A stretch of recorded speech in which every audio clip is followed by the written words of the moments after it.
And welcome to the Part-Time Nerd Podcast with me, your host, Alan. And joining me today is Downer Dave. Oh, no. Oh, no.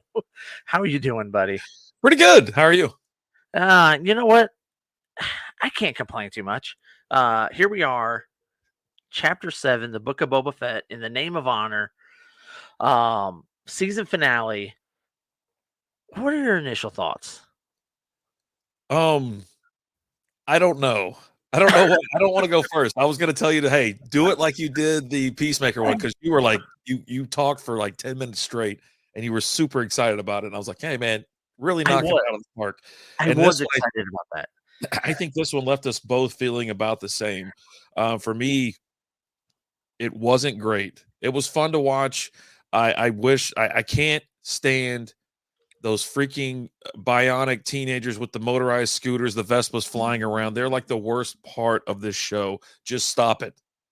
I've been calling them in my head the last couple times I've seen them, the biker mice from Mars. Like I don't know. It's just what pops in my head when I see them. I think you hit it on the head when you said that. It was a fun episode. I had fun watching this episode. I had problems with the episode though too. First and foremost, I was floored that first notes I wrote down. Holy crap, Boba Fett's in this. I was completely shocked too. I figure maybe they just leave him up here. He has like maybe a line, maybe two lines this time, double it up from last time, and then here we go. There's a finale for him. But yeah, I couldn't believe he had a actual speaking part. I couldn't believe he made an appearance. I was very shocked, but it was a welcoming shock. It was. A lot happens. You find out Grogu chooses the Mando, which you knew that was going to happen, right? I didn't. I really didn't. I did. In your heart, you wanted it to be that way, and he shows up. R2 delivers him, and it's like one of the most like, I expected Luke to be there, but Luke's like, I'm not driving you over there. If you want to go, you can take your own butt over there. Okay, choose him over me. He's like some scorned lover, right? But you're like asking for a ride. Hey, you mind dropping me off? No.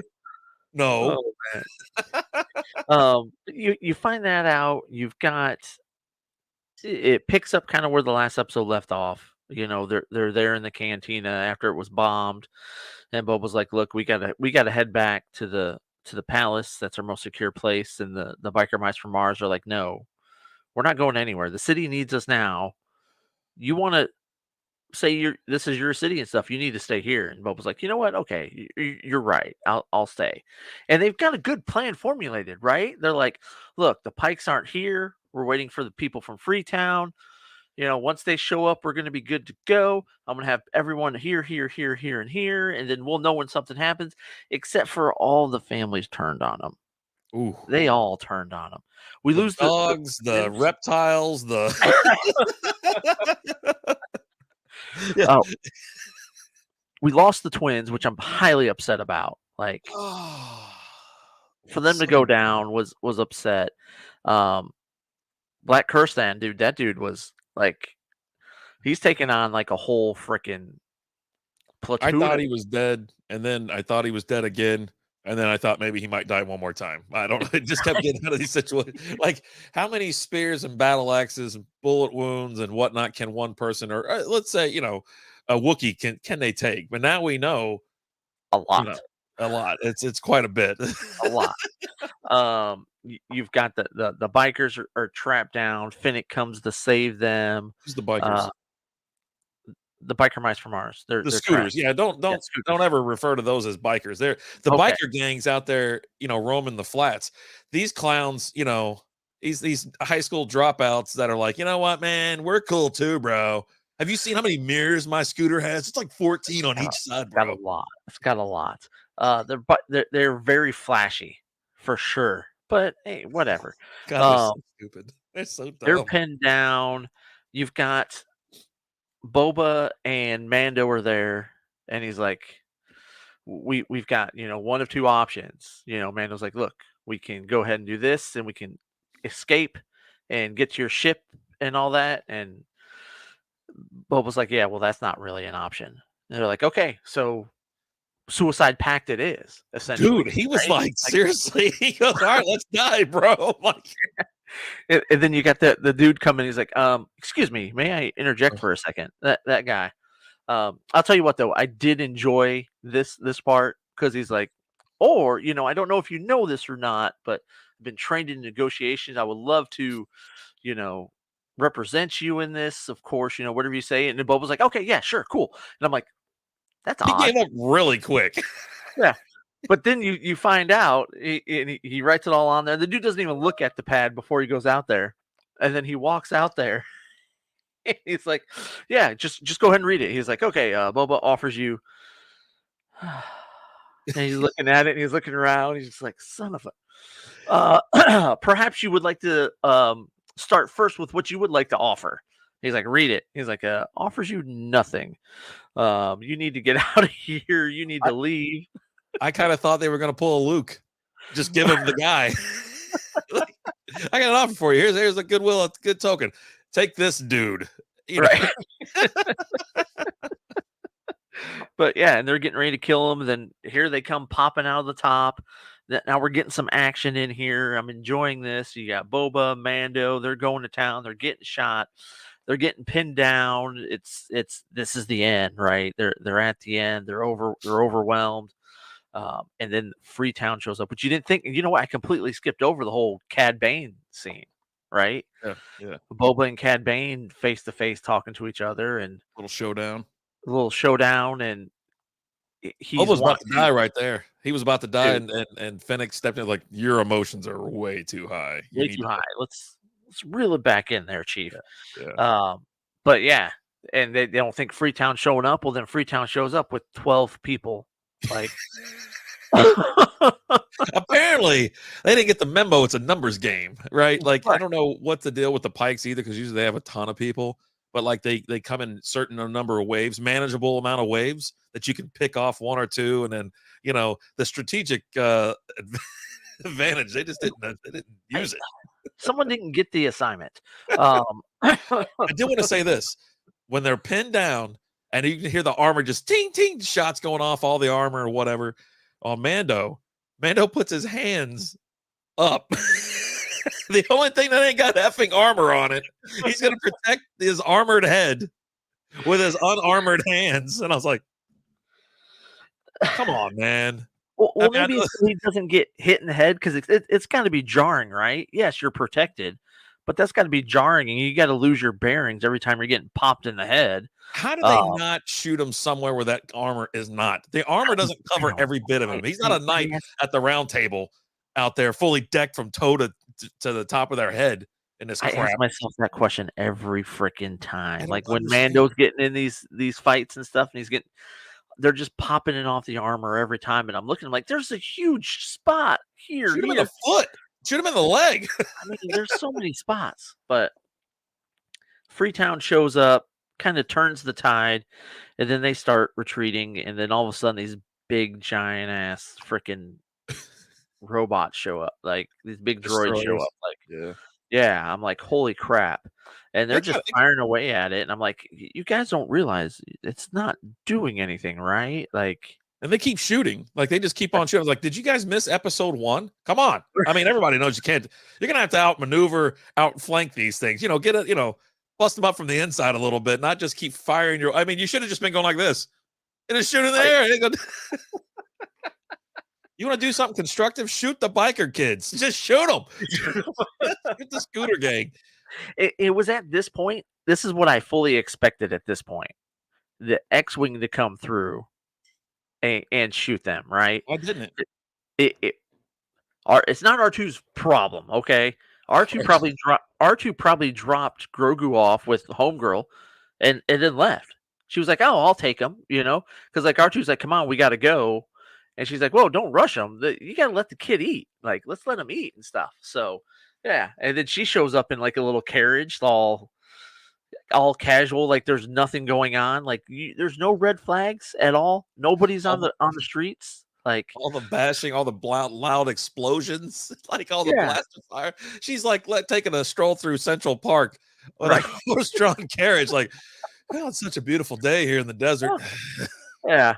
You got all this going on. You think Black Kirsten's down, but all of a sudden he shows up out of nowhere. Like he's limping and he's dragging people and throwing people, and he can barely walk. And I'm like, all right, let's go. Let's bring this guy back in. They're getting pinned down. And then this is where you kind of lose me a little bit, right? Like this dude can barely walk. They have to help him get up and bring him over. And then he has a rebound like a champ because once those droids show up, dude's freaking taking off running. He's like, we got to go, guys. Like he was dragging a foot that wasn't attached to his leg 4 seconds ago. Now it's full sprint time, buddy. Second wave of adrenaline, man.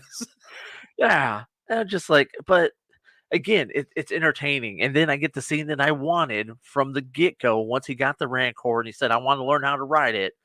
Boba disappears and tells Mando, like, hey, just help keep everybody safe. I'll be back. We need more reinforcements. And he's like, whoa, what? You don't have any. Well, why didn't we get the Rancor earlier? I'm just saying. But you need the big grand entrance, right? You have to have you know, it, right? he comes in and you hear the stomping and stuff like that. And I'm like, oh, buddy, here it is. Like, I forgot for a second. Like, and then all of a sudden, boom, here he is. And he's up on the mount on the buildings, and he's coming down. And you've got the big fight, and Mando's he ends up being able to break into it with the black saber after he tried to earlier. I mean, the dark saber, not black. And they're owning stuff. And you got Grogu in here, taking the balls out of them, using the Force. You got a lot going on.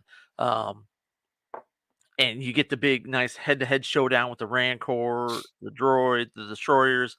You get a couple of those. It's just, I thought he was going down, bro. I thought he was going down. They kept, and as you pick them up, they got 4 legs, so they just start clawing at you with the front legs. And he's getting tore up. I mean, they're gonna have to stick him in that stupid tube. I don't think he's gonna fit. Just put one part in at a time. Here's the thing with it. It's fun. It's exciting. I have problems, but I still enjoyed it. And now I'm gonna get to my biggest gripe of all, and I swear this better not be what really happened.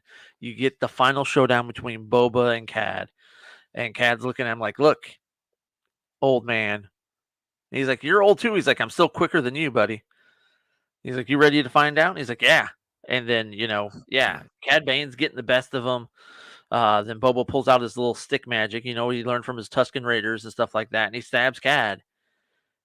And you're like, no, you just brought Cad Bane into the live so action many other people to kill.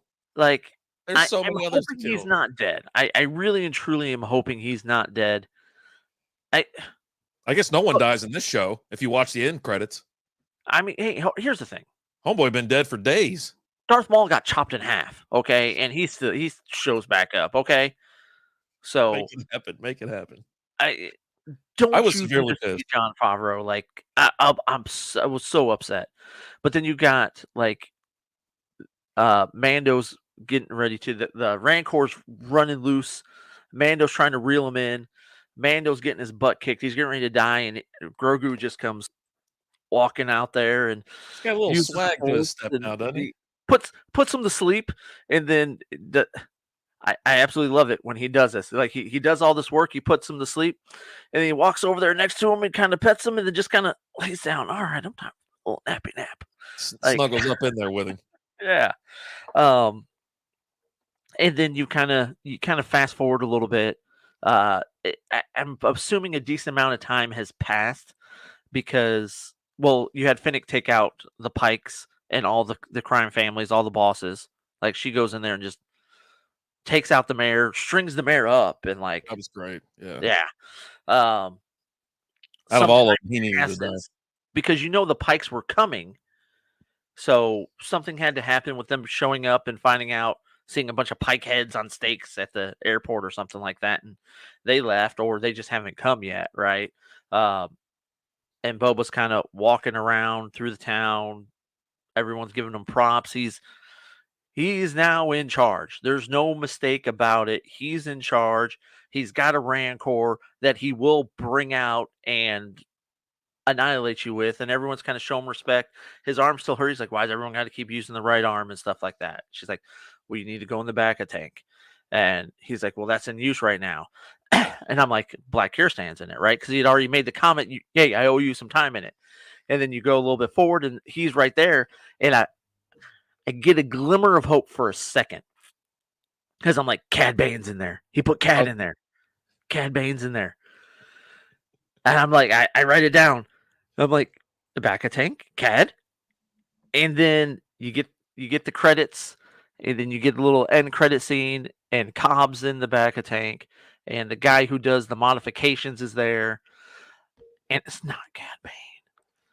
But yeah, one of the dudes from the Black Eyed Peas is running the tattoo parlor there, and I was like, at first I thought it was the mayor because it looked weird from the distance. I go, there ain't no way they're bringing back the mayor. I was like, that's my first thought. Oh my God. But yeah, I was with you. I was like, there's no way Cad Bane is dead. I go, how are you going to bring him in and then just kill him off like that? Don't you do that to me. John Favreau, you've done so good. John Favreau, I'm looking at you, John Favreau, because I know you're going to watch this, okay? You've done so great with everything. Don't do this to me. Yeah. Don't you do this to me. It's like if I were to bring my kid home a pony, right? I give my kid a pony and she plays with it for the day, and then just before she goes to sleep, I just shoot it in the head. Like, and say, it's been fun. No more pony. Like, that's what just happened with Cad Bane. Like, Yep. Don't let him be dead. Don't let him be story. Dead. But I like Cobb being back, right? Like, I didn't think he was dead to begin with, because it looked like he just kind of got clipped. They were over there kind of nursing him and stuff. You're going to enhance him. Cool. Let's see what you do to him. I'm ready to see what you got with him next season. Does he get the free scooter with the tune-up? That's all I want to know. Not everyone gets a scooter. Fennec doesn't have a scooter. So you don't give she's there because of Boba. She's there to serve Boba, right? That's like kind of her bit. That's her thing. You wouldn't give someone that's like second layer a scooter, right? No. Boba, and Boba crushed it. You know what I'm saying? He probably, I don't want this junk. Yeah, but no, it's again, I enjoyed it. I had fun. It's a fun episode. I've got little problems. First and foremost, killing Cad Bane. Don't you? Yeah, dude. All it made me want and all it made me yearn for was season 3 of The Mandalorian. Just give me more Mandalorian. I realized how much I actually love that guy, love that character, love that show. Give me the same mission over and over and over again. I don't care. I'm just done with the Book of Boba season 1. We'll see what season 2 has. I mean, I kept a pretty open mind throughout the entire season. I was very positive, very positive all season long. But you're right. It's a fun episode. Like I said, I had fun watching it. There's just a couple characters I just don't like. Right. But coming up, you have Kenobi. Kenobi comes out in 2 months? So May. Can't wait. Should be May the 4th. I mean, if they're doing things right, it'll be May the 4th, right? But yeah, and then you get the little glimpse of Mando and Grogu taking off, and Grogu's up in the little cockpit thing, and he's tapping the ball. He's like, no. Keeps tapping it. No. Keeps tapping it. No. Just keeps doing it. And I'm like, what does this guy want? And he's like, fine, I'll do it again. And he hits the accelerator and just shoots off, and he goes flying back like, he's got to get another ship now. That one ain't gonna work. You know what I mean? He got him in his own compartment. It doesn't work because you're a bounty hunter. Is he going back? I mean, he mentioned the guild again, and he goes, "It's the code and all that kind of stuff." So, I mean, has he still got his card? It's gonna no, he's not a Mandalorian. He's got to go to Mandalore and somehow get to the waters underneath the surface so he can be washed and cleansed to be a Mandalorian again. But I'm looking forward to season 3 of the Mandalorian. Curious to see what we got going on with Grogu. Like, is he going to continue to explore his Force stuff, use that, and things like that? You see him be a little bit more competent in the season finale of the Book of Boba. So I'm ready to see what we got going on. I'm excited. He trained for like 15 minutes. That's how long it took Luke to become a Jedi Master. Maybe he's a Jedi Master now. We don't even know. It did not take him 15. You know what? We've had this discussion. We've looked it up. We've Googled it. He was there a lot longer than Google says. I'm ready for season 2 Boba Fett for real. Had a good time this season. Just like I said, minor character issues that I don't like, and it kind of annoys me. But other than that, had a lot of fun. Mandalorian season 3, can't wait. Yeah, good stuff. A lot of fun, and it's always fun to review them. Yep. But that will do it for the Book of Boba Fett reviews, guys. Thank you so much for watching. Like, share, comment, follow, subscribe. If there's anything you want us to watch, shoot us over an email, parttimenerdpodcast@gmail.com. We'll talk to you guys later. Deuces.